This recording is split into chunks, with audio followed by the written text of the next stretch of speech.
Episode 248 of Take Two Podcast. Welcome, listeners, tall and small, everybody across the board. Tony and I have been debating when was the last time we either used a coupon or had sex.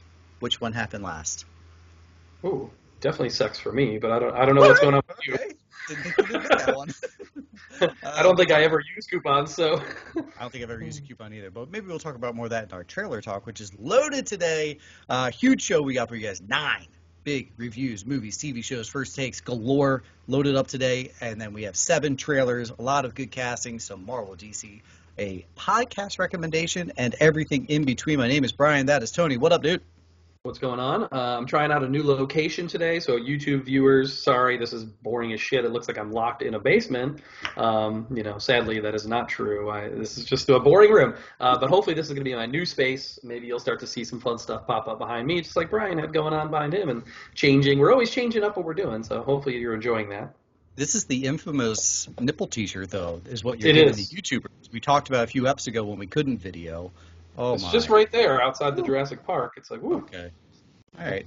My sex, I might be checking that off sooner than later. Oh, my lord. I'll give you a coupon for that. Yeah. I would like to welcome a whole bunch of new listeners because I think we have quite a few new listeners, not only looking at our downloads, but looking at our socials across the board. We've had a lot more interaction, so thank you guys, A, for following on those socials, interacting on all of them across the board, and then also listening to the show. That's the important part, listening here on whatever platform that you use. Those socials, of course, at Take Two Podcast for Twitter, Take2podcast at gmail.com if you want to shoot us an email. Phone number 434-602-1931. You can text or leave a voicemail. And then Facebook and Instagram have been hot. Their followers have been going straight up through the roof, especially we have 2 Facebook pages. One is your main page. Main page of Facebook, folks, we're going to give you trailers. We're going to give you news, things that we discuss on here. But then the fun page is the group page. That's Take Two Universe. Apply. We'll accept you. Jump in, and that's been growing. We've gained like 10, 15 folks in the last 10 days or so, and because of the interaction. That's a more fun and more interaction where people are putting up their own stuff, which I love. So yeah, shout out to Bart for throwing one up there. Eric threw one up there this week, and guys, more than welcome. You want to throw up topic stuff, we'll chit-chat all day. We absolutely love it. Yeah, nothing like having a good community of people that want to just discuss movies. That's what we do here. That's what we love doing in the shows. That's what we want you guys to do is just get in on the conversation. And also, man, Spotlight has been hot. And our Twitter, especially for Spotlight, has been hot. 2 back-to-back episodes, new episodes. We got a bunch of new followers. We got one review that is specific to Spotlight. And I know our last episode was like quote tweeted multiple times and started their own discussions through other podcasts. So I love seeing that. Yeah, hop on. Those are in your feeds right now. Wes Anderson is in your feed right now for Spotlight. Listen, for Spotlight, guys, we booked through 2022. Excuse me. I forgot what year it was. All the way through. So it's not going anywhere. It is a almost more popular show than our regular show, and we actually really love that. The review you speak of, let's talk about that review, shall we? Thank you, anyone who leaves us a rating or review. It actually literally does help our show grow. It helps other people hear it, so therefore there's more interaction, etc. But I really enjoyed listening to these 2 spotlight a career in film from beginning to end current day. I listened to the Tim Burton ep. These guys do their research and give great critique all the way through. They also have great funny moments that make you smile. I would highly recommend you give them a listen, a rating, and subscribe. 5 stars, fun and informative. From Burl number 2. Thank you very much. Thank you. Yeah. I love it. That's exactly why we do the show. And we do. We try to go out of our way and research it and act like we know our stuff. And we do. We do homework. We watch movies we haven't seen, all that stuff. And we're doing that every 2 weeks. So it's like a nonstop second job out of the side of this podcast. So we're definitely doing behind-the-scenes work, and I'm glad somebody recognized that and does enjoy the show. So thank you for listening and for your review. Black Widow, Fear Street, Episode 2, Monsters at Work, Sophie. I'm not privy to the names of all of your shows, but we have a couple of true crimes and about 4 horror films that Tony is going to jump onto, all coming at you. But before we get going there, we have to break down, and I feel there's going to be discussion here, the box office. Yeah, and I'll just call it my 4 horrors of the apocalypse. That's coming your way later. You'll find out the title then. Show title.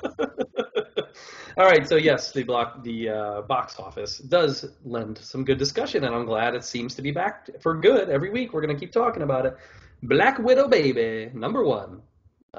80 mil at the box office domestically in over 4,000 theaters. However, this week we found out Disney Plus was like, hey, guys, guess what? We made 60 mil on our Premiere Access as well. Boom, mic drop. So that's, 140 just for that domestically.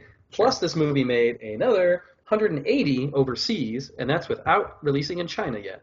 So crushed this movie. And I was going to talk about it during the review, but this movie was a $200 million budget, pretty big budget. This might be almost like the last of its kind because it was supposed to come out pre-pandemic, all that stuff. Are we going to get these huge $200 million budgets anymore? I don't know, but this might justify it. Are we back? Is the Premier Access here to stay? Are people okay with just staying home and watching should be a big screen movie at home?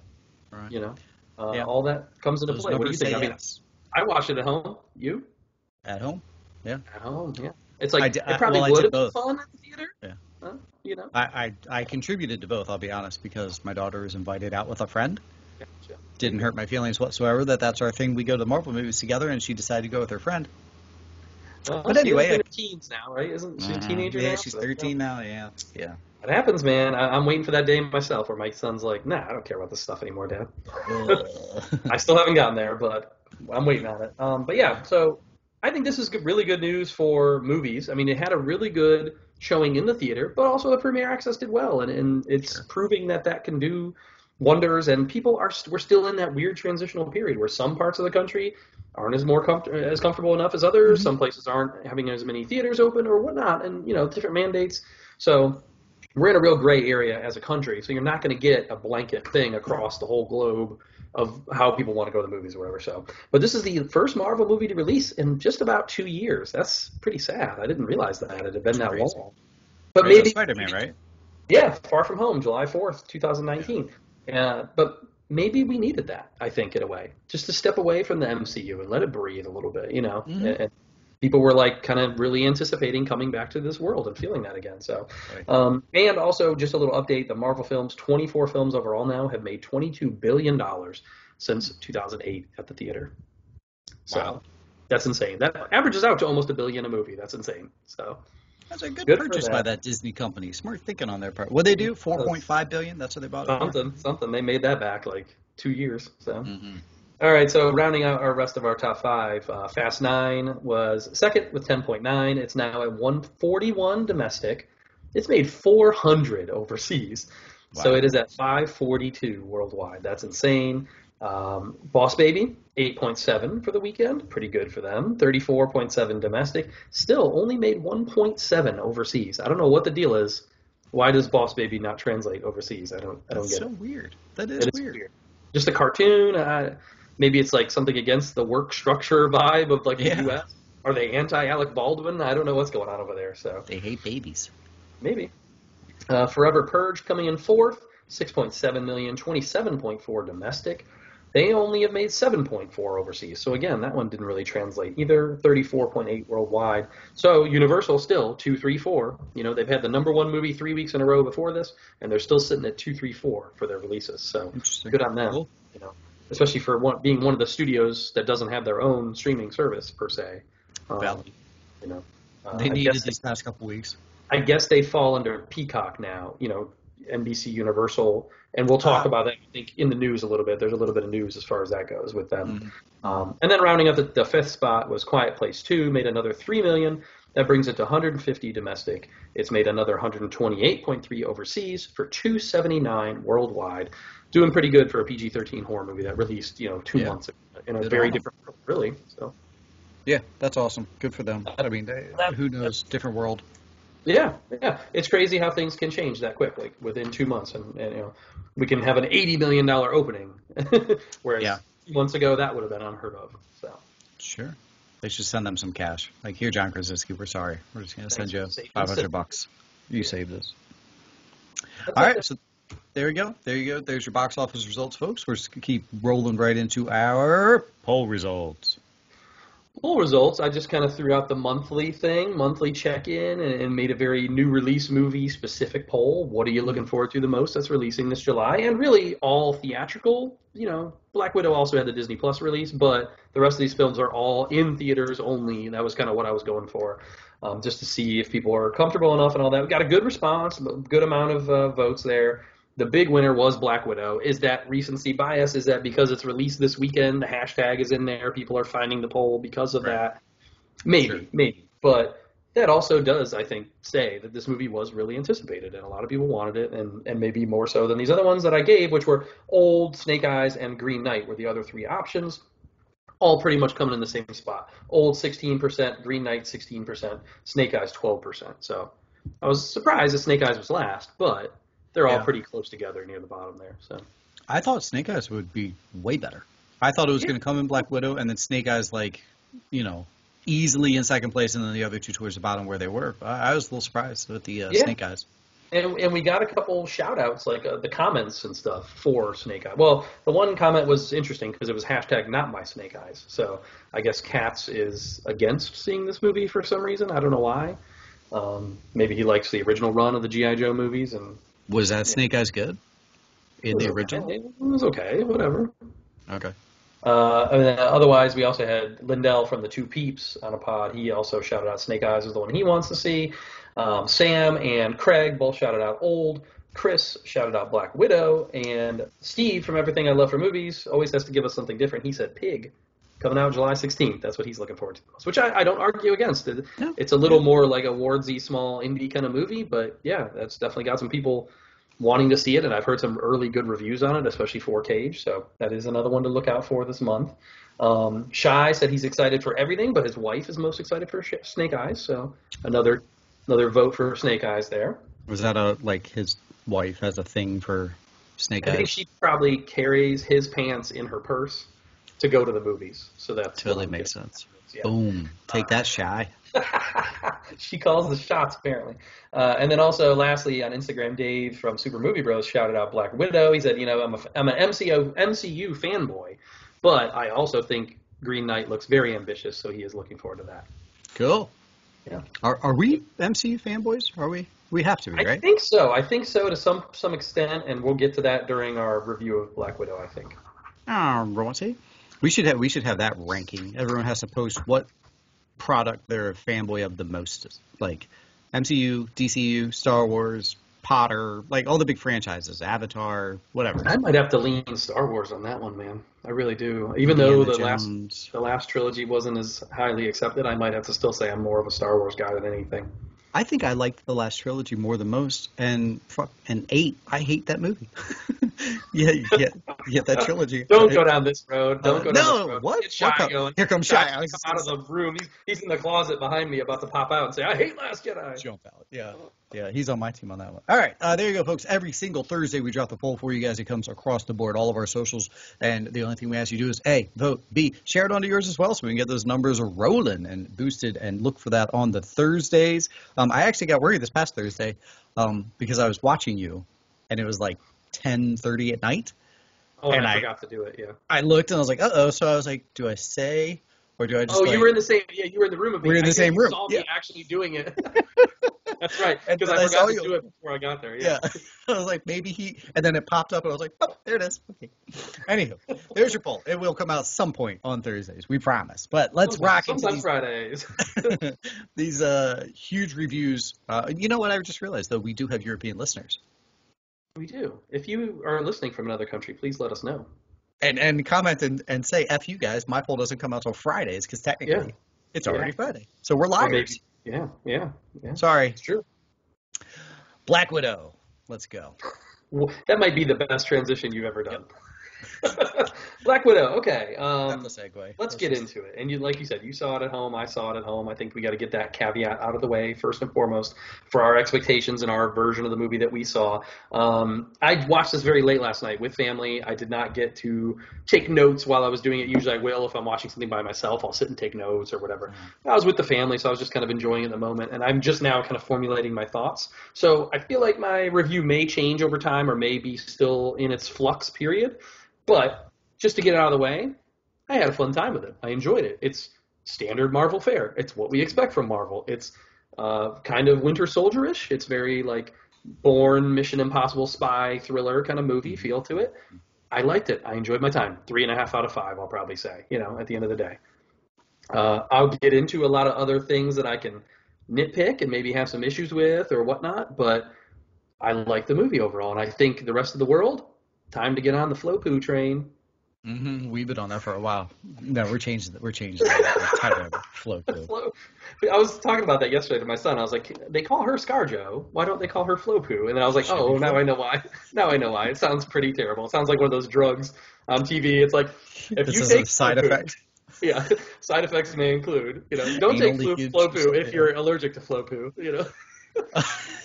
The FloPu train. All right. If I may, let's talk for a minute in general, and then maybe do a little quick spoiler section. Sure. Yep. So, folks, I'll timestamp when we start our spoilers. I really liked this movie. Okay. Like, really liked it. I would be like a 4 out of 5. There's things I can pick out of it, and maybe it's because I haven't seen an MCU film, and maybe the Disney Pluses have been like, tease, boom, we're back. I'm madly in love with FloPu. Yes. I truly am. I told my wife straight up that I'm madly in love with her, and she already knows I love her career. We did a spotlight on the lady already. Like, we have already big Florence Pugh. We were ahead of the game on her. Yeah, we might have to do a part 2 eventually. We have to, yeah. FloPu part 2. We do a number 2 FloPu. Wow. Okay. Yeah. Sorry, new listeners. But it's not always this bad.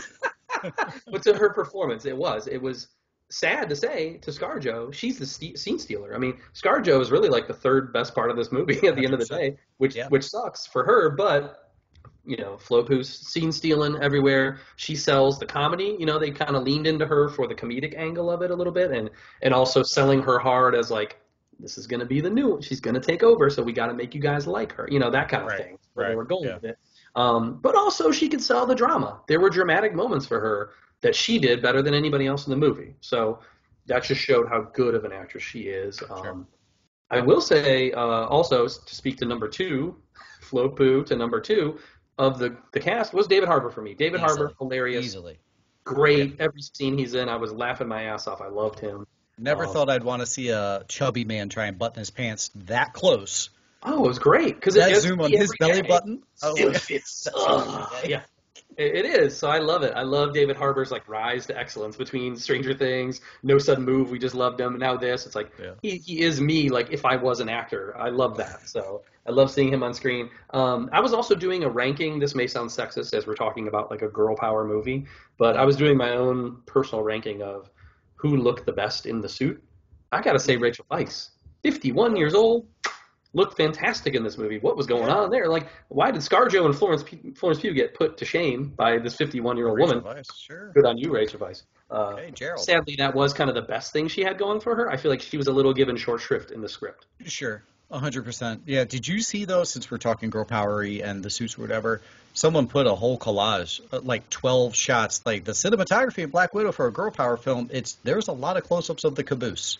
There was. And it's directed by a female. Kate Shortland directed it. And I was surprised as well that they did to go that angle and a little more like sexualization.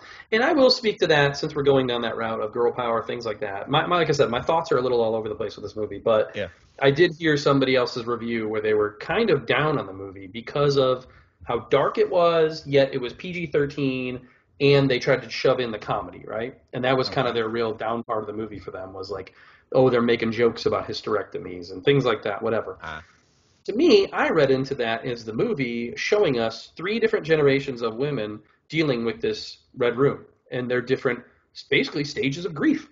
Rachel Weisz did it years ago. She's cold to the world. She has no emotion about it, right? Right. ScarJo's kind of in that same area, but she's also at the point where she can kind of joke about things and whatever. And then Florence Pugh has the most kind of emotional tie to it still because it's most fresh to her. So I thought that was a good approach to go through all 3 women and kind of give them their own unique characteristics as far as dealing with what they've done in the world and where they've come through the Red Room. I thought that was good. Yeah, no, to me it was a lot about, overcoming the obstacles put in place by our societies for women and how, with the girl power type thing. I was thinking Wonder Woman did a lot of like girl power, yes, women can do anything they want. This one was more of an emotionality of women are put behind, put down, whatever, controlled. I mean, to a nth degree in this, obviously the guy's mind controlling them, whatever, and their bodies. But then here's how they are dealing with it as they come out of it, and then the stages of grief, etc. So I actually really liked it for the emotionality that it had in that. And I was thinking a lot of women out there would would hold on to that and like, yeah, you guys aren't seeing the more human element, and I think that's what they needed to do with Black Widow with no superpowers. Sure. This is a very human element film. That also speaks to, did you follow all the movies? Did you follow her arc? Because we've already kind of given some of this storyline in the past and gotten dark with it in the past and showed some of that. I think Age of Ultron got into her backstory a little bit, if I remember correct, and showing the Red Room, her as a young girl, all that stuff. So that's another thing, and it speaks to like your casual fan versus somebody who's really entrenched in the lore and knows the history of the characters. That's probably my biggest knock on the movie overall, is that I feel like this is a missed opportunity. If this had come out 5 years ago, post-Civil War, which is where it's supposed to take place, this would have preceded Wonder Woman. It would have preceded Captain Marvel. This would have been the big female superhero movie. And that was a missed opportunity. And also, just like we were saying with the female trafficking and that kind of stuff angle, the Me Too, Time's Up, all that stuff would have been a little fresher. Because you're getting feelings of like Jeffrey Epstein's or your Harvey Weinstein's of the world with this guy, this Dreykov. Oh, yeah. So it's like it would have been more timely 4 or 5 years ago for this movie to come out. So it is a little bit of a missed opportunity in that way. And for Scarlett Johansson, because it's like, man, that would have really sold the emotionality of her death in Endgame even harder if we had this story first. You know what I'm saying? So, sure. All right, let's move to like spoilery section since we're kind of there. Yeah. If you, I mean, we're both very positive, folks. So we can end right there for anyone that's not wanting for that. We're very 3.5, a 4 out of 5. Both very positive on the film. We're going to have some more MCU stuff, Black Widow involved stuff, maybe just Patreon only coming down the road. We'll let you know either on the socials or here when we line that all up. So we're not done discussing where this takes place in the MCU. But, okay, so going forward, we're just going to speak a little more freely, if you will. Yeah, and that was the other thing I was going to say as far as negative of this being too late to come out, is it creates continuity errors for me, where she has this whole other life, these other characters that she was with just 5 years ago, her dad, her mom, her sister, whatever, that she's reuniting with. This guy, I don't have his character name, but played by O.T. Fagbengley, whatever the hell his name is. We never get these people mentioned in any other movie. So that's continuity error to me to some extent. She basically has a guy who's her Q, getting her all her stuff and doing all this stuff. Where was he? Where was he in any of these other movies? He wasn't mentioned, nothing. Right. And, I like the homage of the vest and that they worked it into the movie. And it's like, oh, this is the vest she wore in Infinity War. But why didn't we talk about it then? Like, why wasn't that made to be a bigger thing? So that creates a little bit of like retconning continuity error where it's like, if this would have been 5 years ago, it would have made sense and talked about it more in the movies. So it's fine. And I like that they set up, for Phase 4 going forward, and they did a little post-credit scene. That was great. I did see that was like the only thing they had to change as far as their Phase 4 plans, was supposed to be the introduction of Julia Louis-Dreyfus, was this movie. I think it works better the way it did, though. I do, too, because I feel like if you just saw this, a lot of people might have been like, who? What? Why is he laying on my screen? Like, yeah. Who is this girl? What is this? Yeah. So I think it worked better in Falcon and Winter Soldier, getting her a little more backstory and getting her introduction out of the way. So kind of a nice, happy accident for them. What did you think about Ray Winstone, his performance, the bad guy? It was good. I mean, accent a little all over the place, right? Yeah, and that was a little distracting. It was funny. I thought, as far as like hammering home that he's the bad guy, it was like, all right, we get it. He trafficked these girls. He's trafficking them to be widows. But then I wonder if some people might, even to that point, been like, well, it's not like he's assassinating good people with these girls. Like he's, you know what I mean? Like almost kind of like, but then they made sure that he punched ScarJo right in the face. It's like, let's have him hit her. Then everybody will definitely, yes, he's a bad guy. It was fine. I thought it was a very downplayed villain. Well, and then also with Taskmaster, I've heard some bad takes on that because people who really know the character are like, this wasn't the character, this isn't what we should have got. Yeah. Very similar to what you got with Mandarin in Iron Man 3, where people were let down by that. I've seen some of that backlash, like, this is not my Taskmaster kind of thing. I was actually ruined on that before I saw the movie as to who was playing it and stuff. Sure.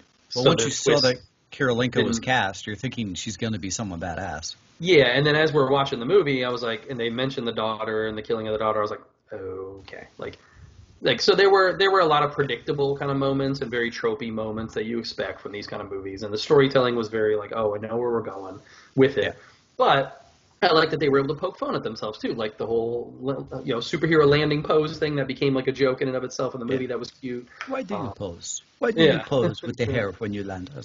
We should have done the whole review in our Russian accents. What else did we have here? So before we move on from that, with the retconning, when Loki first meets Black Widow in Avengers, he says Dreykov's daughter, and he's talking about the red in her ledger. So I think most people called her Dreykov's daughter, thinking that Natasha was. So now obviously she's not, but he now was referencing how she killed Dreykov's daughter or whatever. I'm wondering, how deep of planning was in that? Yeah. Or was that a happy accident where he said that to make you think that she was this guy, but really he was mentioning that she had killed her or blah, blah. You know what I mean? Yeah. I mean, it seemed like from what I read, they were planning to do this movie back around the original Avengers. So maybe there was some sort of script already in the works early on. So maybe they were, and it just didn't work out until now. Taskmaster only bothers me because of going forward, because that's a badass villain to keep around. And will they keep it around the way they left it? I don't know. And how does that even work? Or is there going to be another Taskmaster that because they kind of hinted at this was a program almost that they were. Right. She might not have been the only one. Okay. Maybe. Okay. Sure. Similar to the Widows, maybe they were building many of these kind of characters, so maybe that will be. It was cool though to kind of pick out he's doing the Hawkeye thing, he's doing the Black Panther claws, he's got the shield, that was cool to see him do all the different characters' moves. Yeah. Was it just me or did you get Incredibles vibes from this movie? Sure. Oh heck yeah. Huge. I was watching this and I was like, this is just Incredibles. I'm looking around. I'm like, is anybody else picking up on this? The dad is the dad is big and oversized. He misses his old life. Wants to be back in the action.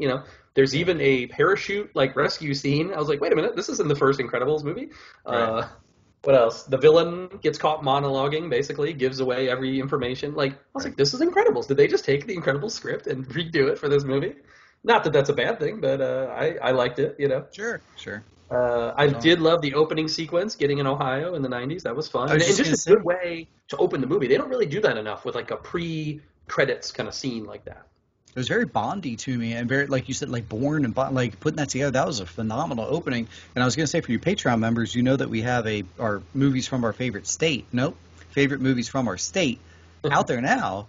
Can this should get an honorable mention? Top 10, yeah. I even got Americans vibes off of that original opening. I love the Americans, that show, and it was cool. Just Russian family, stuck in Ohio, whatever. I thought that was kind of cool. That went for that angle.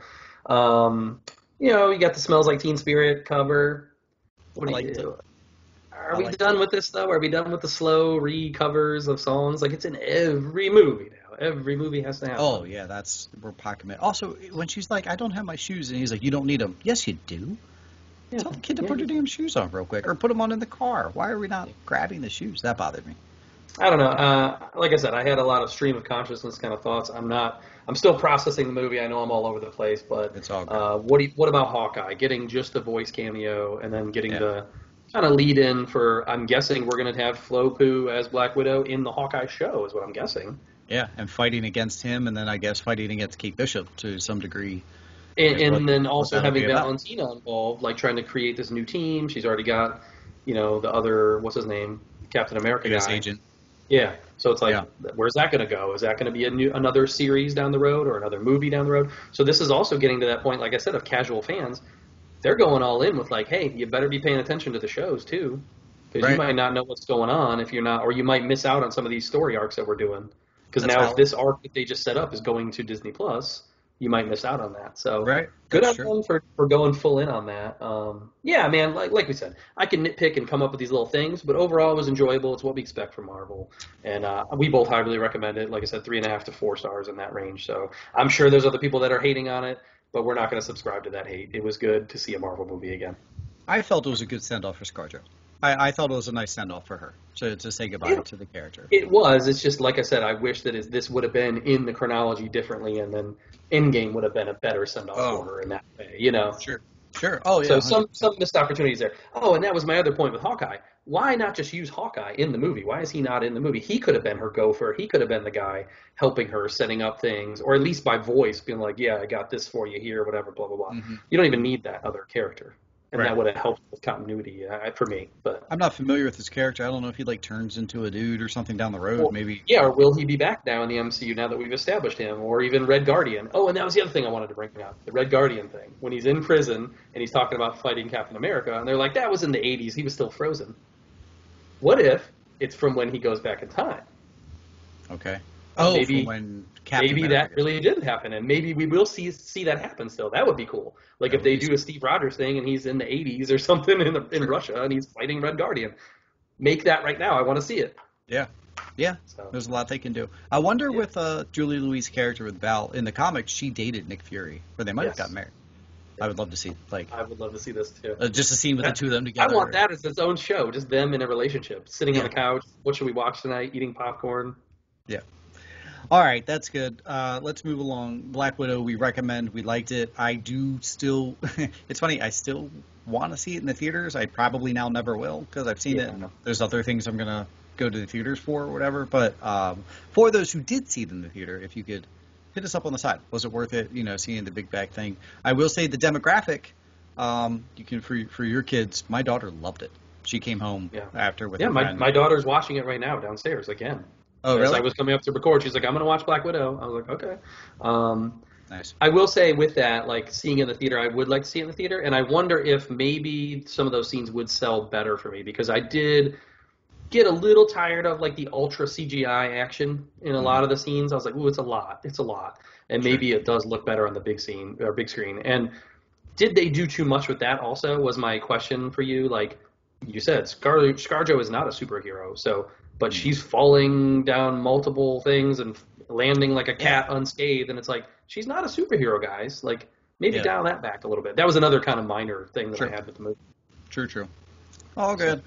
yep. All right, let's move along to part 2 of Fear Street, a 3-part trilogy series, and now we're on the second one. I will be honest, buddy, on the social medias, I've seen not great things for episode 2.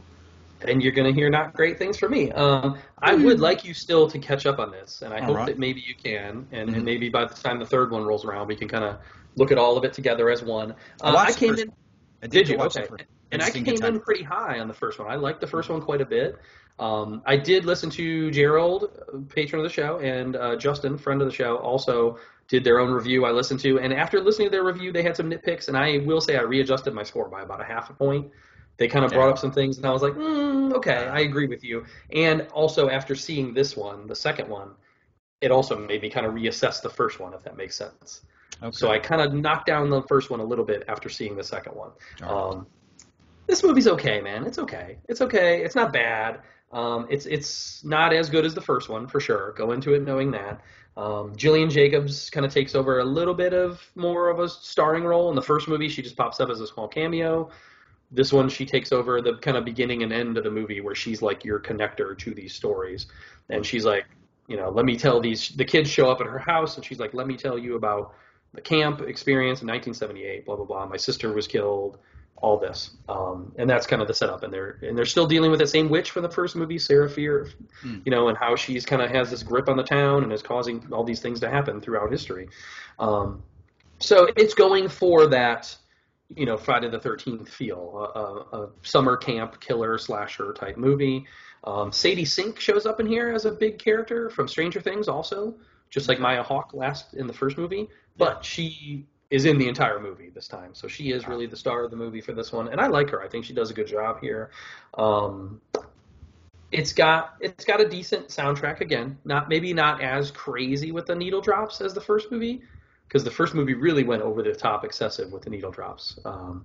This one not quite as much, but you still get Man Who Sold the World, Love Will Keep Us Together, Cherry Bomb, First Cut is the Deepest, Fear the Reaper, Carry On My Wayward Son, Slow Ride. All these kind of Mm. songs are in there. Very very late '70s feel to it.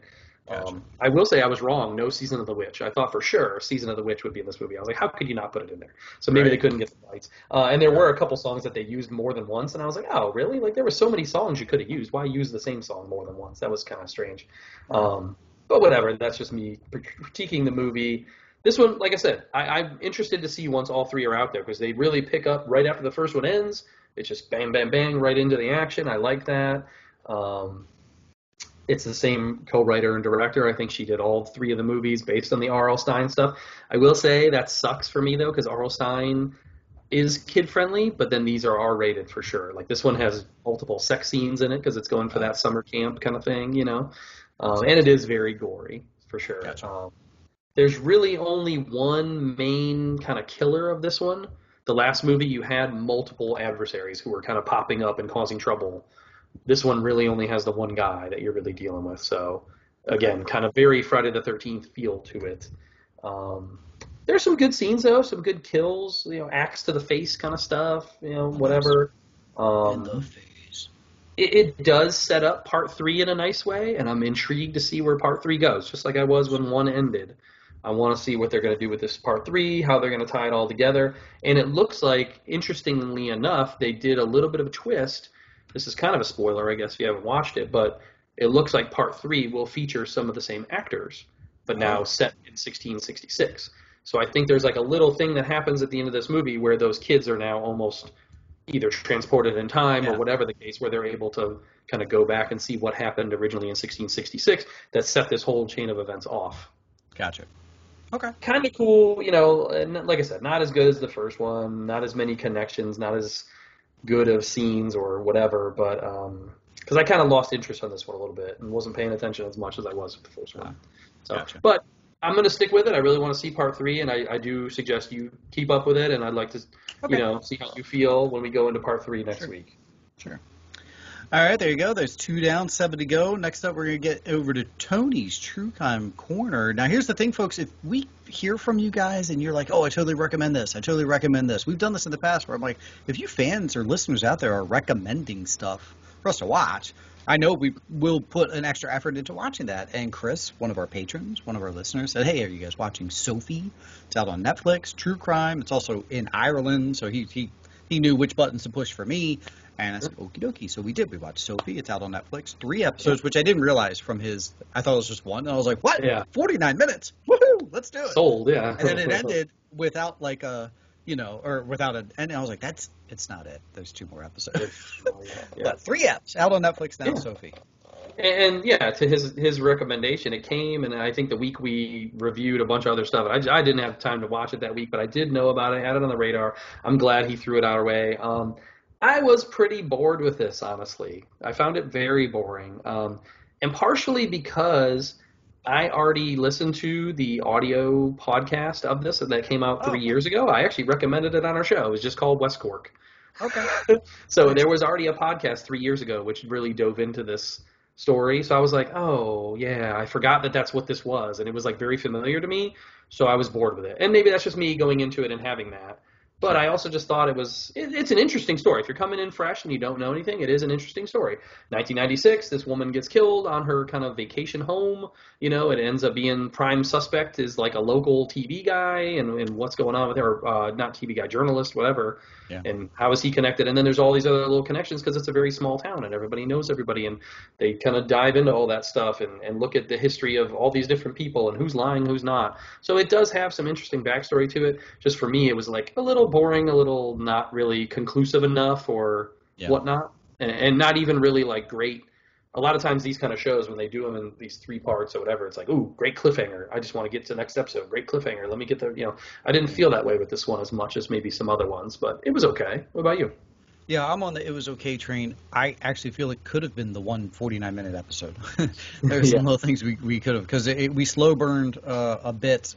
Beautiful, absolutely beautiful countryside of West Cork. I didn't need the tracking shots of the cinematography every other scene. Like, I think we could chop them out and made the story a little bit quicker.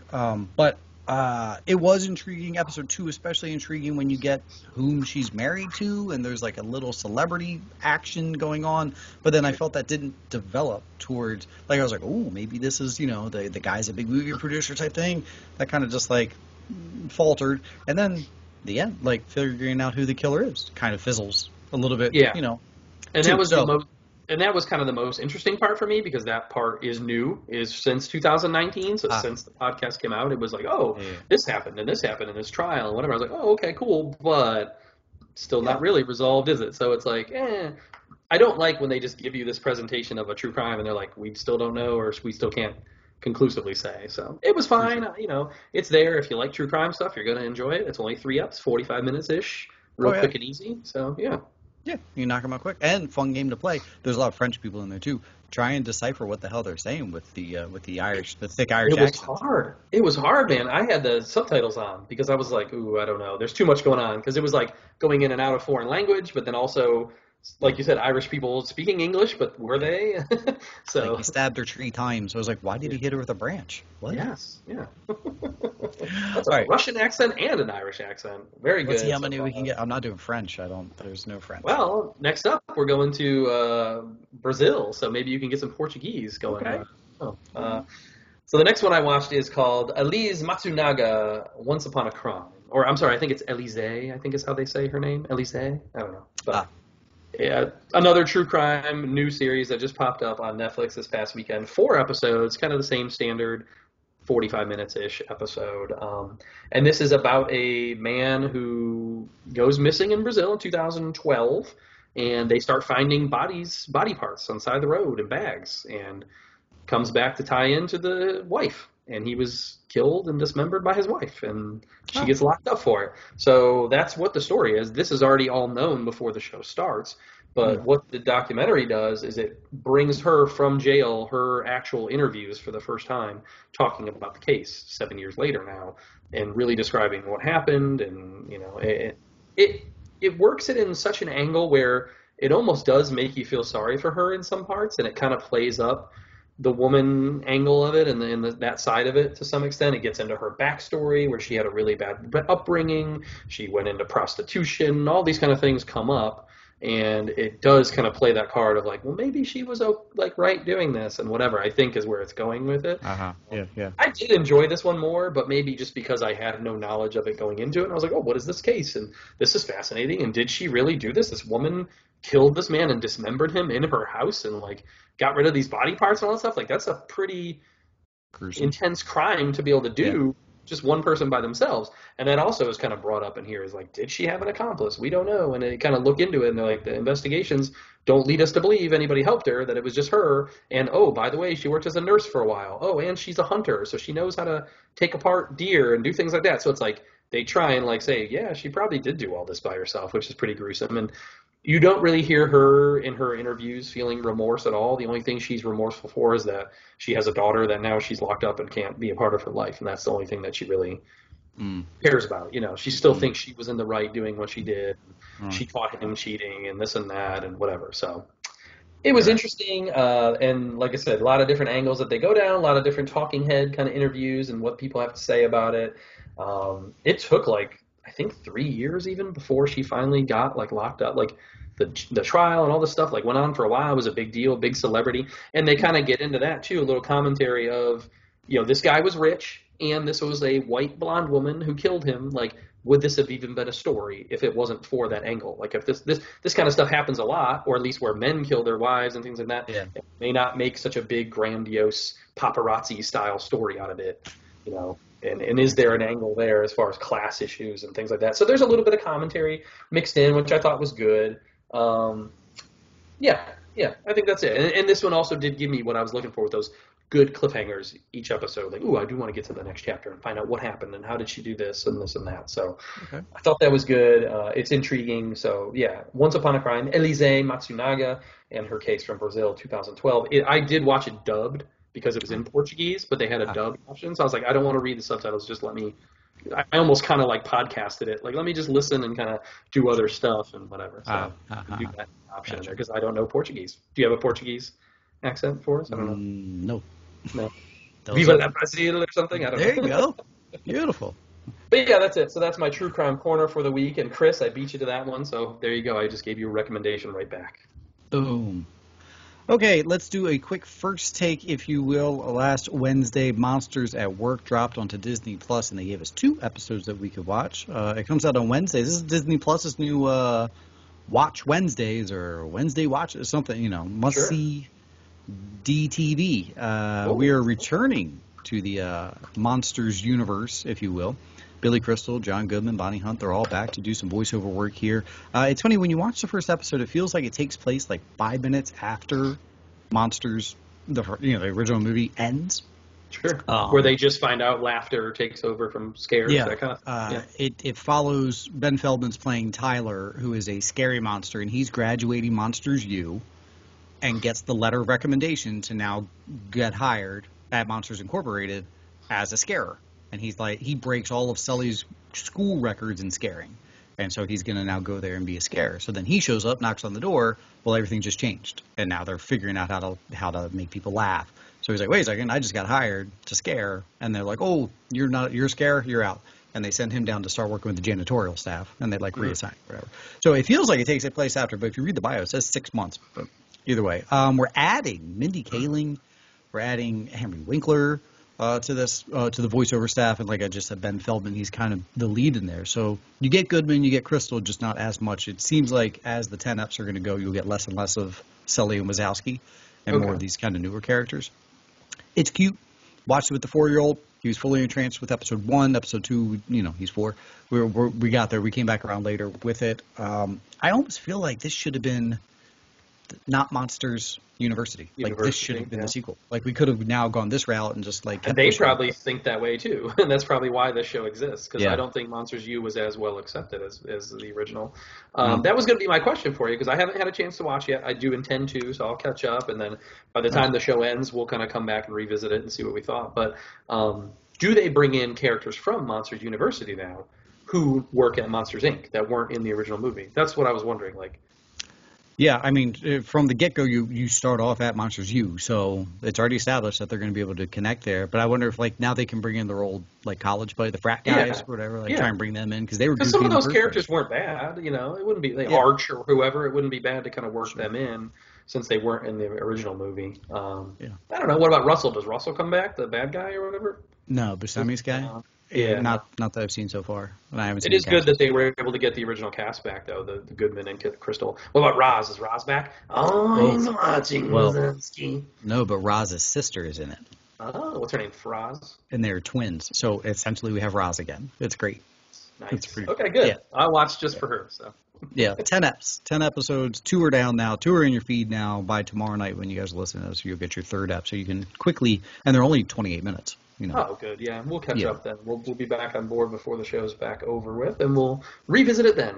From no longer scaring you at Monsters University to scaring you on your televisions, we have 4 horror films that you... Are they all films, or are they series? They are films, all 4 horrors of the apocalypse, like I said earlier. I just got on a kick, and I was like, there's a couple new things-ish that are out, and I have been meaning to catch up on. Full disclaimer, one of them I meant to review last week, and I forgot. It was in my notes, but it was on like a different page, and I was like, I didn't talk about this movie. So I had watched it like 2 weeks ago. I'll talk about it now, whatever. I'm going to go for about 12 minutes, I think. 12 total? Try and make it 12 minutes for all 4 movies. That's what I'm trying to do here. So... maybe less, maybe 10. We'll see how I can do. Okay. So let me talk about the one that I skipped last week. This is Censor. Censor is a new British horror movie, feature debut directorial by Prano Bailey Bond, a woman, and there you go. This movie was just okay to me. I got about a 2.5 on this one, just right down the middle kind of thing. It takes place in the era of the 1980s British horror movie. They called it the Video Nasties, and what was going on there is they were actually hiring people to go through and watch these things and censor them and get rid of some of the really gruesome stuff that was in there. And this is a real thing that happened. So this woman's job is to watch these movies and censor out bits of the movies that are extra gory and things like that. She's doing this. She's doing her job. She sees somebody who looks like her sister grown up. And her sister, we find out, went missing when she was 7 years old as a child. So now she's like, wait a minute, did I just find my missing sister? And she's working in a horror film, like whatever. So now she becomes kind of obsessed with this, trying to find the director, the actors involved, find where they're working, and try and track down this woman who she thinks is her missing sister, her long-lost missing sister. And in the process, she loses kind of her grip on reality and really does become obsessed with it, finds this girl. Spoiler alert, this girl is like, that is not me. So it is a very harrowing kind of thing to see her go down this real path where she kind of loses it and is really obsessed with, I need to find my sister or whatever. And she almost becomes part of these movies. And you're like, what's reality, what's not? The way it's filmed is very cool and very kind of trippy in that way. And it does a good job of selling that aesthetic of like the 80s and VHS era, and even the way it looks, the way it's filmed is well done. I just thought the script overall was it's a little too like elevated, like art house horror for me, which that's not for everyone, and I don't necessarily love that kind of stuff. So it was okay for me. I know Gerald was a big fan of it. He did his own review, and I think he gave it like a 4-star review. So he was a big fan of it. For me, it just didn't hit. That's the beauty of these things, though. It's to each their own and their opinion and what they. So if you want to check it out and hit me up and let me know if I'm wrong and you liked it much more than me, please do reach out. The premise sounds very intriguing. I'm curious why she goes down a psychedelic path there. Yeah, like, can't you just call and say, hey, is this Beverly? It's not? All right, thanks, bye. Like, what happens that makes her... It's more just getting involved in that scene and getting on set. She goes to, like, a set with the actors and the directors and gets almost involved in the movie herself, kind of as, like, going undercover to get to the girl who she thinks is her sister, who really is not. Gotcha. Spoiler alert. So, yeah, it's interesting in that way, and I thought it looked good from the trailer and all that, so that's why I watched it. But just it wasn't as good for me as I thought it was going to be. Sticking with that same kind of like elevated artsy horror and also kind of a psychedelic hallucinatory way is In the Earth, which we talked about last year. This is the directorial directorial effort of Ben Wheatley, who previously did Free Fire and Rebecca. And we did a news story on it last year that, hey, Ben Wheatley did a horror movie in secret during the pandemic. He filmed this. Yeah, he filmed this for 15 days in August, and then it debuted at Sundance this past year. No one really recognizable as far as actors besides Joel Fry, who is just in Cruella. He's kind of the lead henchman, him and Paul Walter Hauser. Right. So he's really our lead here. There's only 4 people in the entire cast of the movie. The premise is the world is in a pandemic, and these scientists are going into the woods to try and find something within nature as far as a cure, and they think that there's a key in these woods and whatever. So that's the very basic premise of it.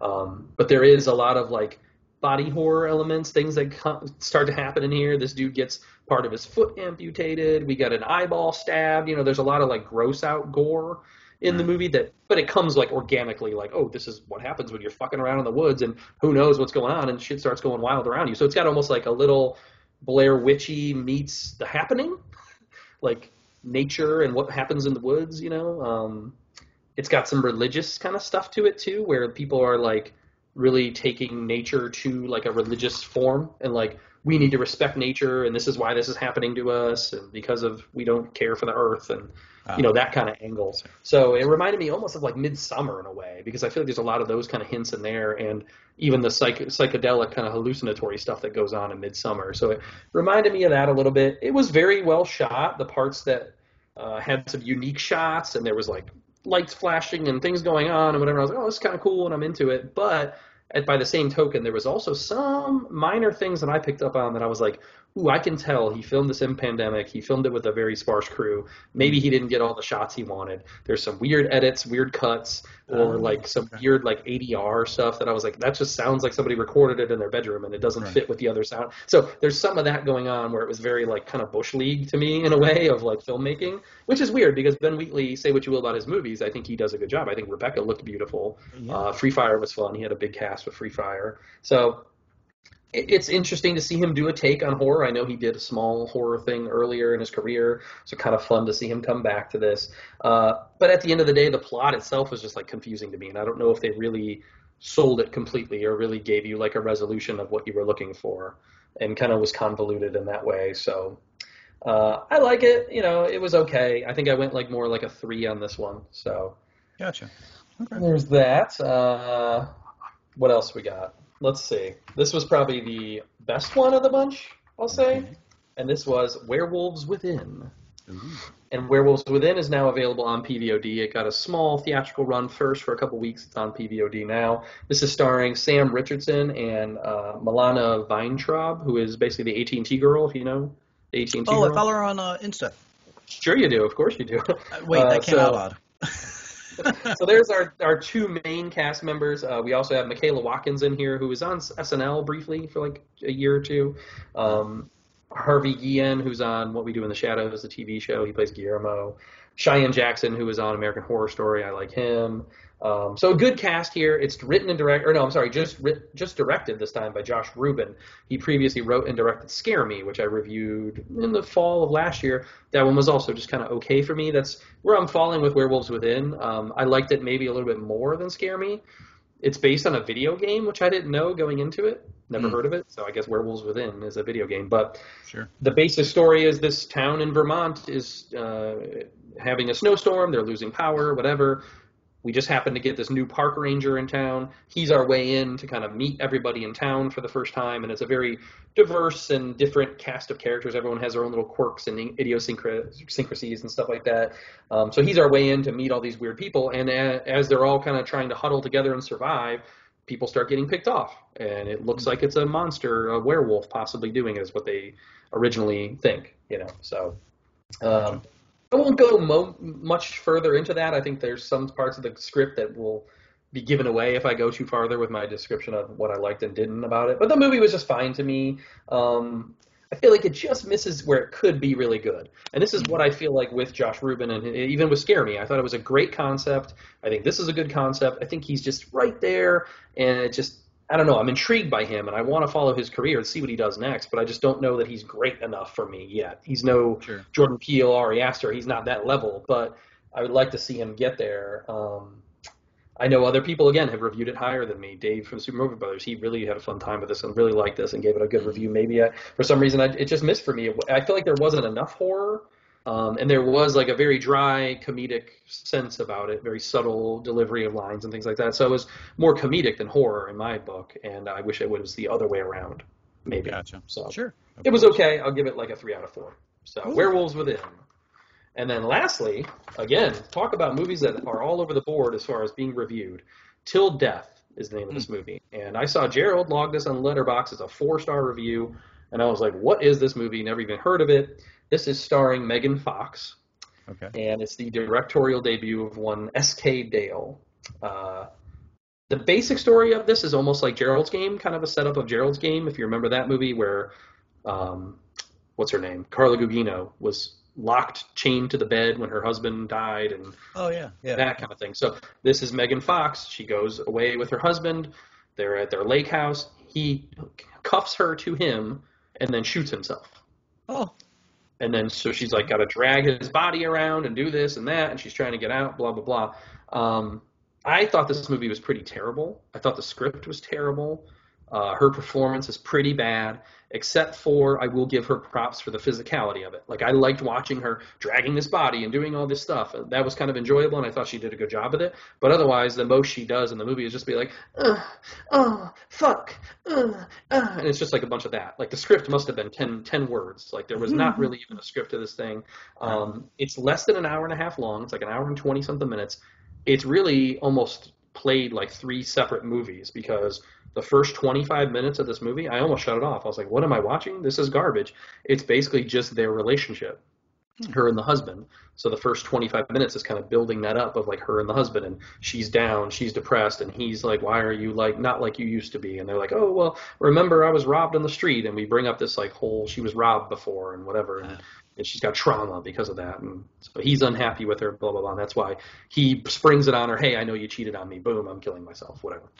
So that's the first 25 minutes of the movie. Then the next 25 minutes of the movie are her in the house just trying to survive, this survival horror, dragging this dead body around. What do I do? How do I get away? Oh, he set up like this whole game for me, and I can't get in the car. The car has no gas. He already did this. He thought everything ahead of the game. He took away all the saws. I can't get the handcuff off. So it's a lot of that going on. Yeah. So it's all that. And then it's like, oh, okay, now we're going to switch it on you again. All of a sudden, these guys show up at the door, and it becomes a home invasion movie. And, oh, guess what? It's the guy who robbed you before. Your husband hired the guy who robbed you before to now come and rob you at home and terrorize you. And it's like, sounds amazing. It does, but it is in like a very B-movie sense. Like, you can watch it and enjoy it for that reason. Yeah. But it's by no means a 4-star good movie. Like I said, the script, the performances are pretty god-awful. I will only give Megan Fox the pass for the physicality of the role. I think she looks terrible. She's super fake. What is she doing to herself? I'm concerned. Yeah. So it is kind of fun in that like female revenge B-movie kind of way. but it's like a 2-star movie. Go into it knowing that. I don't know what you're doing, Gerald. I'm sure you're listening to me and yelling at me. May I ask her attire while handcuffed to her husband? Like nightgown-ish kind of like scenario, like pajama-y stuff, of course. So that's why Gerald loved it. You know, Okay. creepy too. Yeah. So, yeah, like I said, the script is not great. It's all over the place with its tone and what it wants to be. There's really only 5 actors in the whole movie, though, which is kind of fun. Again, very small. Sure. Jack Roth shows up in this movie, which you might recognize him if you saw. He was in Bohemian Rhapsody and Rogue One, but very small roles. Here, he's given a spot to shine, and he's Tim Roth's kid. He is Tim Roth to a T in this movie. Oh, really? Sounds like and acts like Tim Roth out of Reservoir Dogs. Like I was like, holy crap! Like somebody has never been so close to their kid before. I couldn't believe it. Right. Yeah. What else here? I'm just trying to see if I have anything else written down. It's a silly movie. Go in knowing that. Enjoy your B-movie fun with it, I guess. But overall, it's not quality. So, Till Death, available now. Till Death. All righty. So that wraps up your... How long did I go? 12 minutes? Yes. I hate to say that I didn't practice. No, I did. That was good. You ended it under 12, but I asked too many questions. So good job. Good job. I was trying to stay on the 4 minute or 3 minutes per review. You did. Yeah. Well done. Very good. Well, for now, folks, though, we're going to take a breather. We hope you enjoyed those 9 movie reviews, but we will be right back. Happy birthday to our favorite actor of all time, 65 years old, Mr. Tom Hanks. He turned this past Saturday. I thought that was wild. It popped up on a couple of feeds, and I was like, wow, Tom Hanks, he's 65. That's crazy. We, of course, threw on our socials what's your favorite of his films. Buddy, I listed 22 of them on there. And there were still ones you missed. I'm not – well, I mean, I just said I'm done. I'm going to list – I was going to do 20. Here's the funny part. I was like, all right, I'll cut it at 20 that I'm going to list. And just if anybody wants to add on to it, feel free. And I figured people were, but I hadn't done Apollo 13. I forgot about Apollo 13. Which ones can I cut? Yeah, so I was like, oh, well, let me just add in 2 more, and I did Apollo 13, and I forget what the other one. Money Pit, it might have been. Either way. But then, of course, then people, I saw Joe versus the Volcano got added on, and you even mentioned Cloud Atlas. Yeah. But I'm a Cloud Atlas apologist. I don't hate that movie like everybody else does. I should have put that before. Well, Chris, talk to Chris, because I put that on there on purpose because I know Chris is a huge fan of that movie. And sure enough, within minutes, he was on top of that. He jumped. He commented on it. That's good stuff. If anybody's missing out, join our Facebook, our Take Two Universe, the group page, and you can go vote for which is your favorite Tom Hanks movie that he is in. Which did you vote for, by the way? I went League of Their Own. I was like, I only want to vote for one, and that was what I went for. I just think he has the best, like, a lot of his other performances are too similar to each other for me. Okay. Like, I like him and I respect his craft and all that, but I feel like that one is at least a unique performance for me. You know, he's almost a little villainish. He's more comedic also at the same time. He's bringing a lot of stuff to the role, and I really like it there. So I just went with one, and that was it. But yeah, man, he's kind of like, America's dad in a way, especially for, like, our generation. That age just kind of falls in, like, man, we grew up watching his stuff, and he's kind of like our dad, so. Happy birthday, America's dad. Oscar snubbed for League of Their Own. I agree with you. Sure. You voted for multiple ones, didn't you? You cheated. I did cheat. I did. Well, I had to do Forrest Gump. Like that's I have to own my whatever. And then what was my? I think I also did League of Their Own. I probably did League of Their Own also. Yeah, that or big. All right, let's move along. Let's talk about future Oscar nominations. But first, before you can get noms, you have to get cast into the film. So let's do casting couch. You got it. Justin Chambers from Grey's Anatomy fame. He has been cast as Marlon Brando in The Offer, the 10-part Paramount Plus series. Yeah. That's a good casting. It is a good casting. I don't know if he can do a brand, but just I'm looking. Yeah, he does. That's a good casting. He does kind of favor a young Brando. Yeah. Mm-hmm. Also, Lou Ferrigno cast as younger Luca Brasi. Pretty good. That's a good casting as well. That's a great casting. And then Michael Rispoli from The Sopranos is also going to be Tommy Lucchese from the Godfather movie. So okay. I like all those castings. I'm really looking forward to this Offer. I still don't know when it comes out, but it's going to be a 10-part series on Paramount Plus. That may be what makes me finally get Paramount Plus. Yet another stupid series, another streaming service. But I might have to split it with you. Talk about your boy here, Henry Cavill. He has been cast as a spy, kind of the head of this new movie franchise from Matthew Vaughn. I think he's intending it to be a franchise. You know, he's already given us the Kingsman stuff. This is called Argyle, right? Yeah. Argyle. I can read my notes there. Argyle. And also joining the cast, Sam Rockwell, Bryce Dallas Howard, Bryan Cranston, Catherine O'Hara, John Cena, Sam Jackson, and in her acting debut, one Dua Lipa. So we've both seen Dua Lipa in concert. That's true. This headline, Matthew Vaughn, Henry Cavill, all those Superman folks were just like, ooh, ooh, ooh. Yeah. Not for Man of Steel 2. Wouldn't that be awesome if it was? And it was just like totally in secret. Yeah, we're calling it Argyle. This is just a secret project name. And then it comes out and you're like, oh shit, it's Superman. Yeah. That cast is loaded though. It is. Rockwell, Sam Jackson, Catherine O'Hara. Lily Rabe. I'm a big fan of the Lily Rabe. She's going to be playing Betty Gore in a HBO Max limited true crime series called Love and Death, based on this case between her and Elizabeth Olsen's character. So Elizabeth Olsen is also in here, Jesse Plemons, and Patrick Fugit from the old Almost Famous. Almost Famous. See him. Nice. Good to see him still getting some work. So yeah, I'm really, really looking forward to that one now. I am a golden god. Michelle Yeoh has been cast as our lead in the Witcher Blood Origins spin-off series. This is a 6-part prequel that is set 1,200 years before the events of the Witcher series that we have now. So if you're a Witcher fan, there you go. You're excited to hear that, I guess. Yeah. And also they replaced the one girl. Jodie Turner-Smith is out. Oh, good. I don't like her. They replaced her with Sophia Brown, excuse me. Okay, whom I'm not familiar with, but okay. There you go. For whatever reason, I'm still not on that Jodie Turner-Smith train. I don't think she's good. I need to watch Queen and Slim, and maybe she'll convince me. But anything else I've seen her in, I was not a fan. Yeah. So. Yeah. Lastly, for me, Kyle MacLachlan was cast as Carol Baskin's husband in the Peacock Joe Exotic series, which is the one with Kate McKinnon playing Carol Baskin. So good for him. I like the old Kyle MacLachlan, and I'm intrigued to see how these two different projects end up playing out, and which one gets out first. Which one is that going to be automatically the better one, or at this point is the Nicolas Cage one just automatically going to be cooler because it's Nick Cage? Yeah, we'll see. But and has the Joe Exotic Tiger King stuff died down? That was big over a year ago. Is anybody still going to care? Yeah, true too. Yeah. It's crazy how sometimes in years we'll get two movies that are the exact same thing, in the same year. Could be a good discussion, right? Could be a great discussion. I say join Patreon today, folks, if you want to see that discussion down the road. I only have a couple more things that you didn't have. Havoc, Netflix action film, has cast Timothy Olyphant and Tom Hardy. Ooh, both of them. Okay. I like both those names. I like seeing them on the Netflix, so that'll be coming soon. The Unbearable Weight of Massive Talent. Yes. Pedro Pascal is on this, and this is Nick Cage or whatever.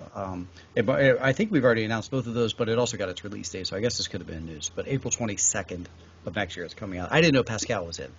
Oh, see, I thought it had already debuted at a movie festival, I thought. Oh, maybe okay. Maybe I'm wrong. But it rang a bell, but when I saw Pascal's name, I was like, oh, okay. This is the one where he goes, he's a fanboy. And Cage is the celeb. Nick Cage has to replay some of his past roles. He goes to his birthday party. He goes to the family's birthday, and that turns into a thing. I don't know, whatever. It looks interesting, yeah, for sure. Lyle Crocodile. You ever read that to the kids? I don't think so. I haven't either. I know it's a kid book. I've never read it. Pasek and Paul, the guys that wrote the songs for La La Land or whatever, they're going to be doing the music for it. And who would you think of leading a children's story with music? Nick Cage. So close. Javier Bardem. Oh, okay. Interesting choice. He just walks around to the kids with a cow. I'd rather just see Vicky Cristina Barcelona musical. Let's make that happen. So. Or ScarJo again. That's all the casting. Not FloPu. No. All the casting that we have up next. Oh, we have a PodRec podcast recommendation. Give it to me. The Great Pop Culture Debate is out across all the major feeds right now. Each week they throw out some pop culture thing that they break down. I just listened to their Best Avenger episode, and they legit did a bracket-style Avenger. They broke it down. A versus B. Why am I voting for this one? Vote for that. And then they kind of discuss it. I will tell you this, as a fellow podcaster, I always like to listen for audio quality and host chemistry. Very nice. Very nice. Especially they have 4+ hosts on at a time. I was like, oh, we've gone down that road before with 5 It plus is, long. yeah, it can be tiring, and it can be hard to get the audio quality right, so good job. Yeah. But pop culture stuff, across the gamut, they're big comic book nerd guys too, but they do all sorts of pop culture stuff, movies and music as well. And so I Yeah. highly recommend. Okay, cool. Yeah, I know the one guy's a big Disney guy, right? We kind of Yeah. chatted with him on the side. So yeah, sounds very similar, kind of in nature to our show in some way. So that's good. Yeah, sure. Good to make friends with them. We'll see if we can try and mooch onto their show, try and debate some stuff up, or have them on. Because if you guys again aren't on our Patreon, that's kind of some of what we do on our Patreon and stuff like that. So Valid. fun. Okay, right. Cool. Trailer time. How many did you say we had this week? 7. So we can't do the 10. Took it a little easy this week. Let's start off with the what if. We got a second look at the what if. The only thing that really jumped out for me is the different voices for certain people. Mm-hmm. I did, like Iron Man, Captain America, Doctor Strange. They're not in. Not the same people, but then some of the other actors are there. Peggy Carter, even Chadwick Boseman. This is going to be his last performance. Things like Yondu, Michael Rooker's in there. So it's like half and half as to who's. So why are they doing that? Is it intentional, or they just couldn't get those people back? That's the only thing I'm wondering. I would lean towards not getting them back, but you're right. Maybe it is intentional. Maybe it's a thing. I'll be honest, buddy. I'm not as excited for this as everybody else. I am excited just for the simple fact that some of the stories I do want to see. I definitely want to see the Peggy Carter, Captain America thing. That's great. I can't wait to see that. And Marvel Zombies, being a fan of that book, I'm like, okay, cool, I'm in on that. The Black Panther with Yondu, I don't know if I love that. And then some of the other stuff didn't really look what was really the what if about it. Some of the other characters still seem the same. So I'm waiting to see the angles they go. Because I think Kevin Feige said they pitched originally like 40 different topics that they were talking about doing. Wow. So maybe they will do multiple seasons of this. I don't know. But they narrowed it down to just 8 that they're doing right off the bat. Because I know originally I think the Jane Foster Thor thing was part of it. But that's now in Love and Thunder. So they cut that. Yeah. So we'll see. I mean, it's cool. And this is something they could continue to explore, or a way to explore those side stories where it's like, hey, this doesn't really matter in the continuity of MCU, but it's a good story that people like and are fans of. Because I know Marvel Zombies has a huge following, so people are excited to see that. Cool. We got a couple kind of documentary looks. One being Val on Amazon Prime. It's a heartbreaking trailer for sure, and I think that's his son narrating, who sounds very similar to Val. Yeah. I mean, that makes sense. Seeing as to why, sounds a lot like him, man. That's really wild. And it's cool. It reminded me of that thing I watched with Soleil Moon Frye, where she had a bunch of her own videotapes, and just kind of they were able to draw a story of her life from these videotapes when she was younger. That was cool. How much Val Kilmer has of past footage of his movies. Yeah, I want to watch it. I feel like we're definitely going to be like, oh man, that's a dagger. This guy we held up here, Top Gun and Tombstone and Batman and all that. And they're poising it for theater first, like Amazon's going out of their way. So I'm thinking they think they may have like an Oscar nominee coming here as well. Okay. So good on them. So August 6th on Prime, but it'll also be theaters day and date type deal? I think it was like 2 weeks before or whatever. It was just theaters. Oh, okay, so that's next week then. Okay. Yeah. Nice. Okay. So and then we also saw the Woodstock 99 trailer, which it's coming next week, I think, to HBO Max. Yeah, 23rd. I personally love Woodstock 99. I was actually almost going with some friends to that. Me too!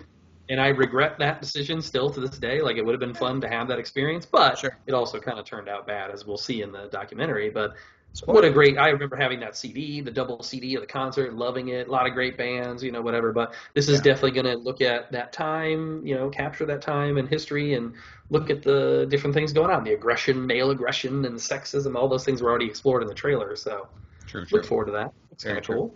Yeah. Agreed all around. So that's HBO Max, I think, July 23rd. Was that right? Yep. Yes, sir. We got a second season teaser kind of trailer for Witcher. I don't care about Witcher. I don't know what any of this stuff means. It looks fine, whatever. Superman. Yeah, we would have to have I watched The Witcher and it was cool, but I didn't pick up on anything like, oh my god, that person's in it, or. I guess was it the end where they're like, oh, she's back, that Yennefer or whatever? Was that a big thing? I guess so. I was expecting as is. Whatever. I don't know. Either way, if you love The Witcher, maybe listen to Roy. When he comes out with The Realm, he'll probably love this trailer and want to talk about it. Also, if you like Yennefer, go listen to Friday Night Movie. They just had an interview with her. The actress who plays her was on their show. How the hell book these people. I really. So a little Witcher, there you go. If you're into The Witcher, go seek those things out. We got a look at a new Netflix film called Sweet Girl, starring Jason Momoa, and a little bit of Guns N' Roses in the background there. But Sweet child of mine. Yeah. that bothered me. Why not call it Sweet Child then? Why call it Sweet Girl? Yeah, if you're going to get the rights to the song. Call it Sweet Child. That's the song. Right. I don't know, but whatever. It looks like Momoa doing his action, badass kind of John Wicky thing. Whatever. He's now putting his name onto these Netflix action films that they're doing. August 20th, that one drops. But this one, he gives the father-daughter dynamic. It is interesting that they put it out that early for an August 20th. Like, usually we get them, like we said, with Netflix, a week or two only. But this one they gave us a little earlier, so maybe they think it's good or just want to get the hype going, you know? Yeah. And then lastly, or no, I'm sorry, not lastly, we also got a look at Encanto from Disney, which is another Lin-Manuel Miranda cooperation with them. Very, Moana-esque, I guess, in a way. I think this is going to be your contender for Disney as far as best animated feature, more so than Luca. Yeah, I think Lin-Manuel and Luca, they're like, well, you saw some stuff earlier. Don't worry, we got better coming down the road. And then once both of those came out, then they're like, ooh, drop that trailer for Encanto, because it's going to be really good. Same with Stephanie Beatrice is in this, and she was in The Heights or whatever. But in The Heights, yeah. This looks very good. It does, and it's poised, I think, like Thanksgiving weekend-ish. November, yeah. Uh-huh. So that's very much like an Oscar-y run for it as well. So, yeah, mark our words now. This will be your Best Picture nominee as far as animated feature, and I think Luca might be forgotten.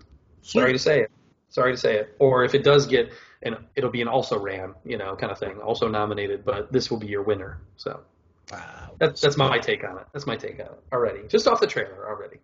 And then lastly was Queen Pins. Queen Pins we got a trailer for. This is Vince Vaughn, Kristen Bell, Paul Walter Hauser in here, based on a true story of these people who set up like a fake coupon ring or whatever. Mm-hmm. Looks fun, man. I'm intrigued by the story. I love the people in it.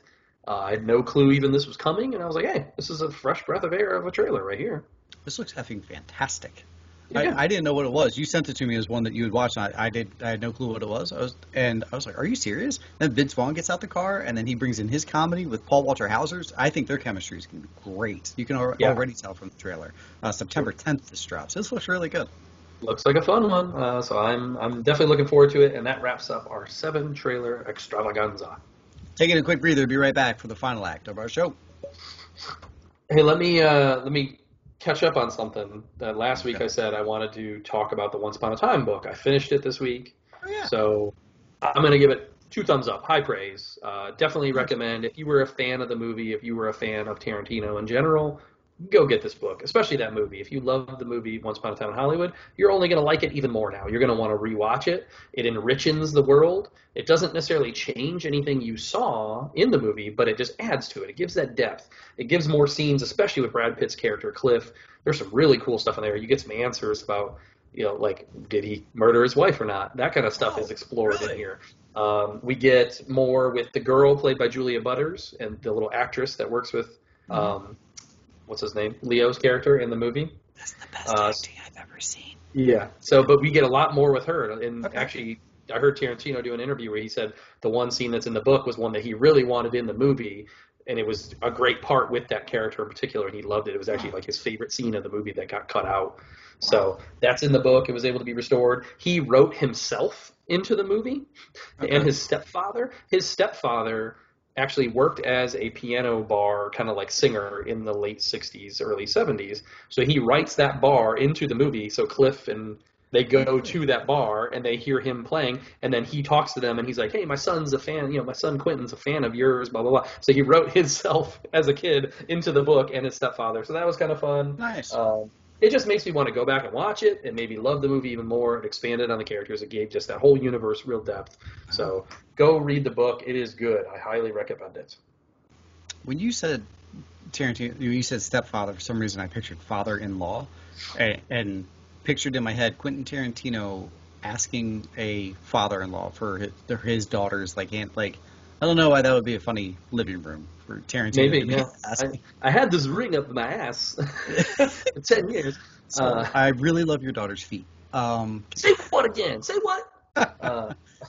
It's funny, though, because I listened to a bunch of interviews he did, and he really has a high reverence for his stepfather, but not his father. He really didn't know his father growing up. And he talked about how when he was an adult and he started to get success, of course, his dad came knocking around. And he said that him and Al Pacino's dad actually made movies together, like B-movie, indie movies, and tried to sell it that way as like Tarantino and Pacino, like, and tried to get some build-up and momentum off that. And he's like, stuff like that, if he would have just came by it honestly and came to me and, done that, I would have respected him more. But the way he did things, like, he never really had a relationship and didn't respect the guy. So kind of interesting kind of side note about Tarantino as the man. I don't know. I gotcha. All right, let's rock into some Hollywood news. Yeah, man. Let's start with the RIP, because this happened right after we recorded last week. Richard Donner, 91 years old, obviously director of Superman, Superman 2, at least the Donner cut, 80% whatever. of it, yeah, sure. Lethal Weapon, pretty much the whole series, I think. Goonies, The Omen, Scrooged. The big one for me is Maverick. I don't think enough people talk about Maverick. I love that movie. I think it's great. It's And so movie for sure, he's a great director for sure. So sad to see him go. I'm guessing Superman is your big, pick. Yeah, sure, that would be my number one, sure. But, I mean, you mentioned the other ones. And, I mean, it's funny because you and I aren't big Goonies people as far as or people our age are or whatever. So I know that ranks up there high. You're absolutely right with the Maverick. That's a very underrated film. Yeah. Lethal Weapon 2, just absolutely fantastic. These are It makes me wonder how that happens with, like, the rights and stuff, because I know there was talk of them revisiting Lethal Weapon and doing, like, another one now with Danny Glover and him, like, being older. Oh, right.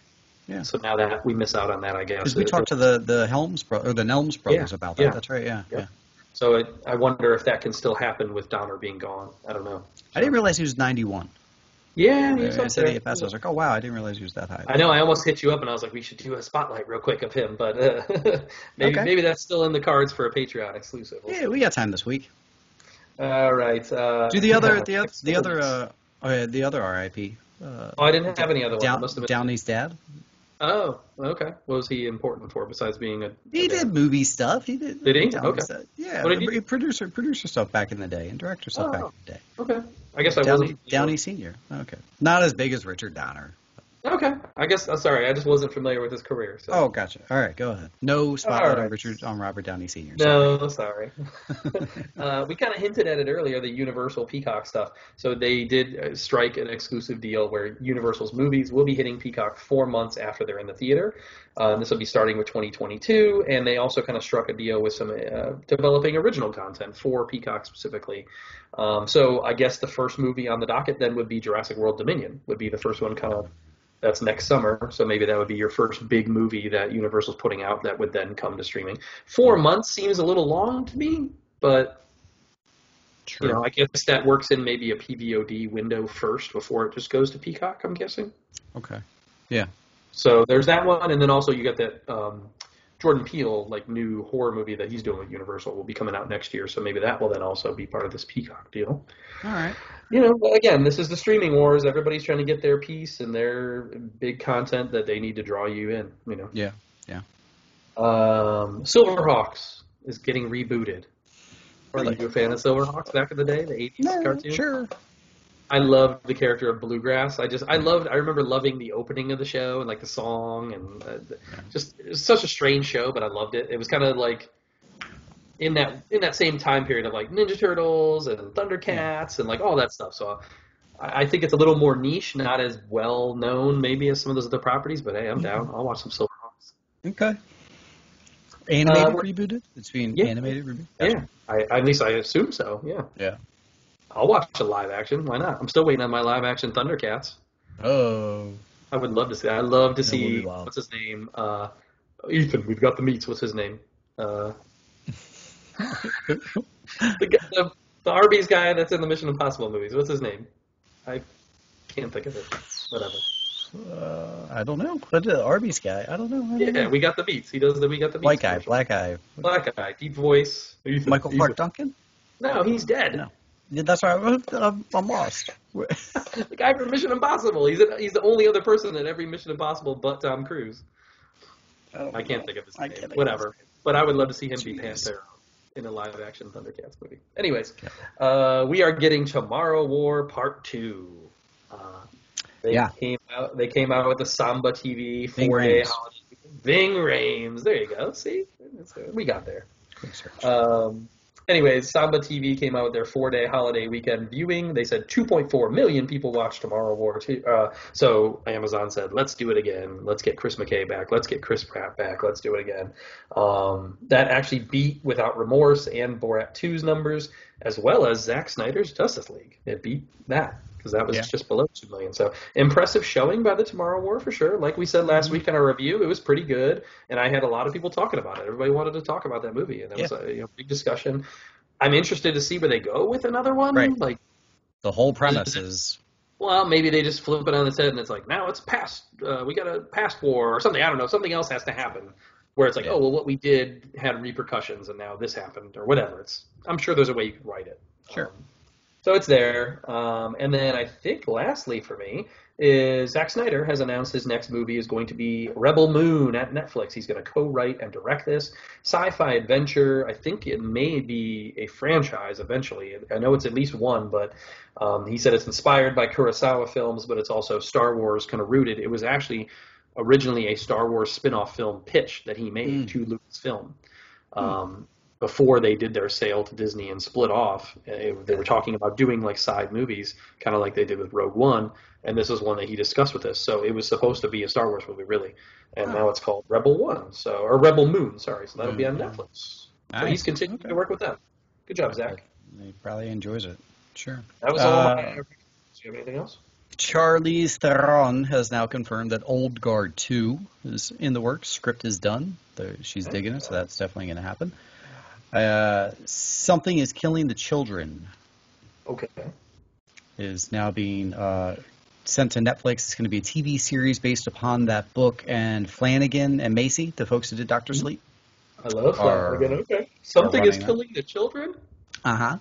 I might have to Not familiar with the book at all. Yeah. Yeah, I might have to look that up. And then Red Notice, the Rock and Godot, we got that release date's coming November 12th to Netflix. I saw that, yeah. And last, go ahead. I was going to say, did you see, I didn't catch the release date, but I know they came out with Jackass 4. It's called Jackass Forever. Good for them. I was like, of course it is. Good for them. Did you see Steven Dorff poo-poo Marvel and all over them, and how they're not cinema and they're garbage, and he would never, ever, ever, ever be in a Marvel film, no matter what? Wasn't he already in Blade? He was in Blade. That was everyone's hottest take. They're like, wait, buddy, excuse us. Yeah, he had some harsh words. Like we heard, Scorsese and them like poo-poo Marvel and all that before, but he went off. Yeah, how horrible they are.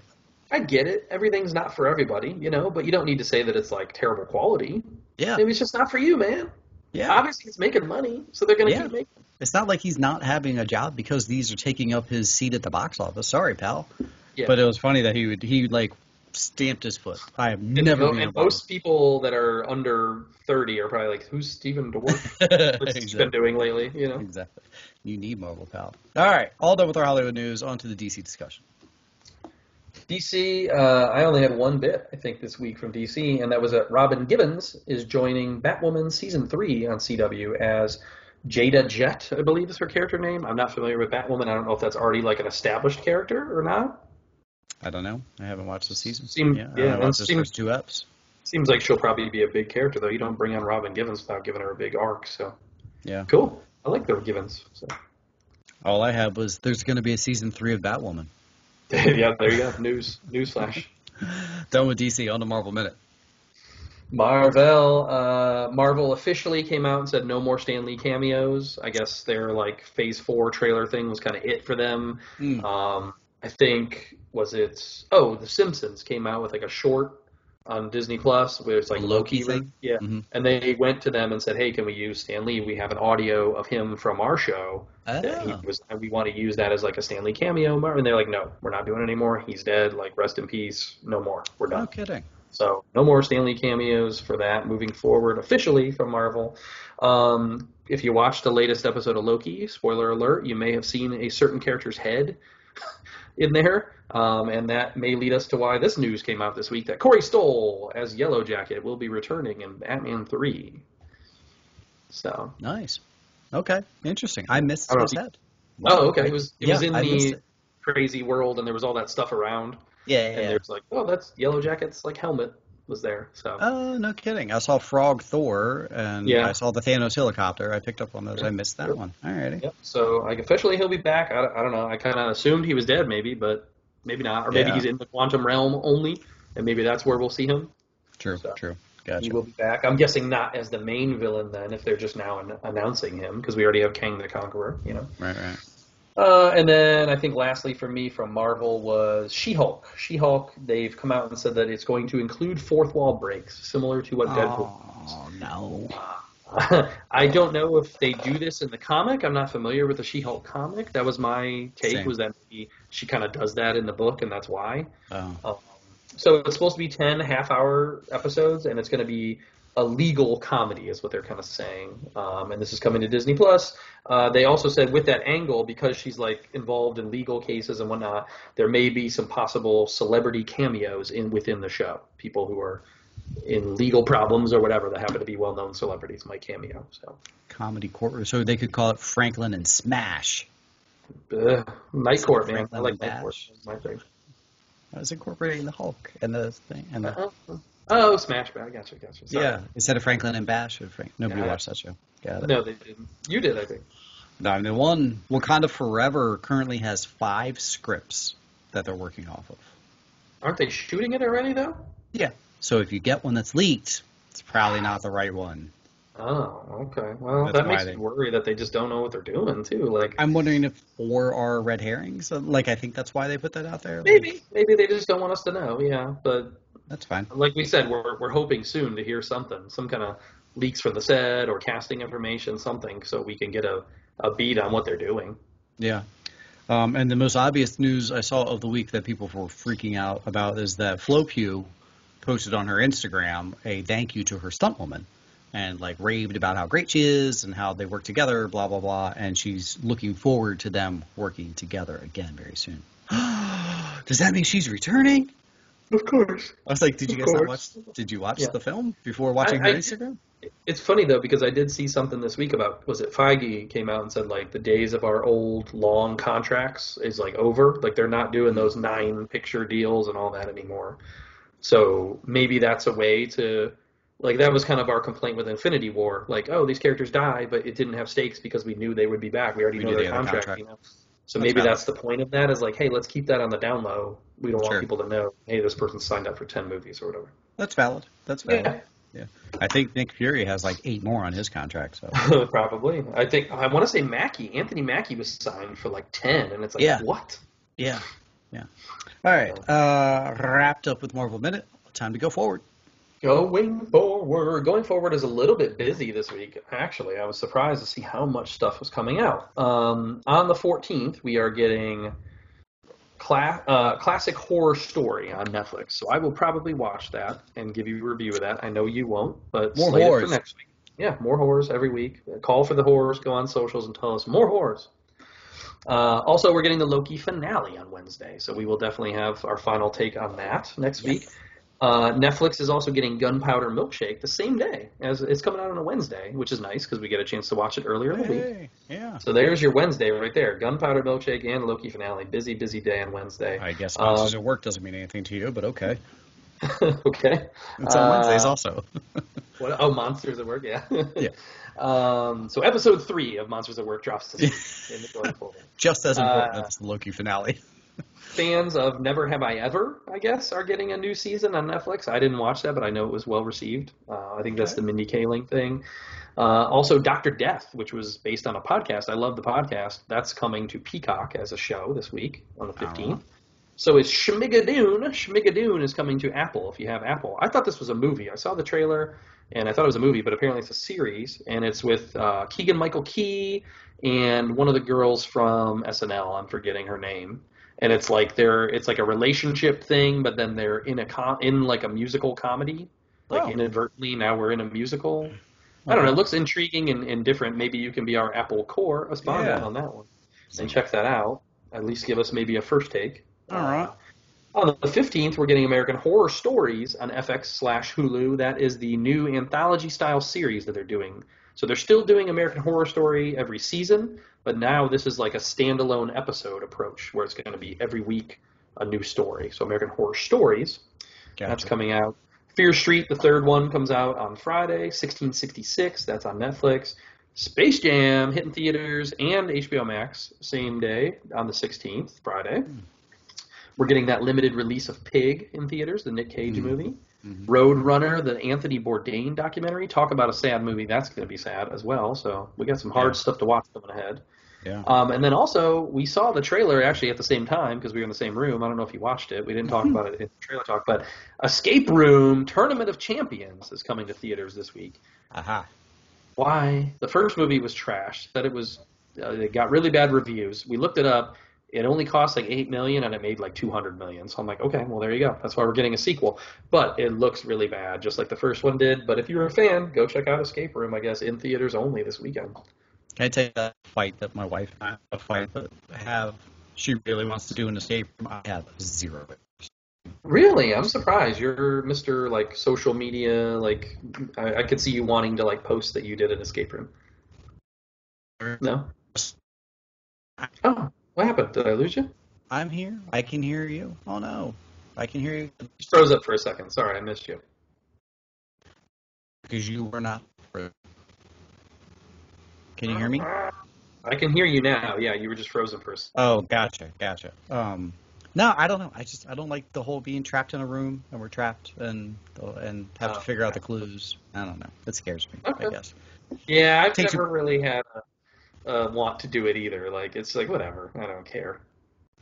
I know it's a big thing. For us, you will get a new Patreon episode at some point this weekend, folks. Patreon members, patreon.com/Take2Podcast. It's as low as $1 per month. That's it, folks. There are different tier levels. You're welcome to join. Join higher. The better tier levels make you do things to us. That sounded weird. But as far as like watching shows, watching movies, and then or even come on the show. We can do like a specialty episode. We've done that in the past, depending on your Patreon level. We would love to have you guys there. Patreon.com/Take2Podcast. If you're already a member, did you just create a $20 level? Sure. Yeah, $20. Do whatever you want. $20. You can do what you want. My body is your playground. We'll just keep moving along. Ratings and reviews, we would love to get new. We just got one last week. We would love to have another one. They actually do help out the show. Thank you very much. Socials, again, 434-602-1931. You can text or leave a voicemail. Instagram, Facebook, follow all those pages. Jump on the Facebook universe page, guys, because it's rolling right now. I actually already have 3 things ready to post this week to get some combos going, baby. Nice. And it's just been a lot of fun. We've just been goofing around and having fun and talking movies, talking nonsense, but it's a good time. So the universe page is in there. Take Two Universe, that's the group page. Apply, we shall accept, and rock and roll. Other than that, just watch all that crap that you just talked about. That's a lot of stuff to watch this week, guys. Holy jumpins'. It is. I just gave you a bunch of old horror movies and true crime, and now we got more stuff coming, so nothing's slowing down for us. We're glad to see everything's growing. We love the interaction. Of course, this is why we do it. We say it every week, but thank you to you listeners. Thank you to the patrons especially, and just keep up the good work interacting with us. We love it. For episode 248. Have a good night, everybody. See ya.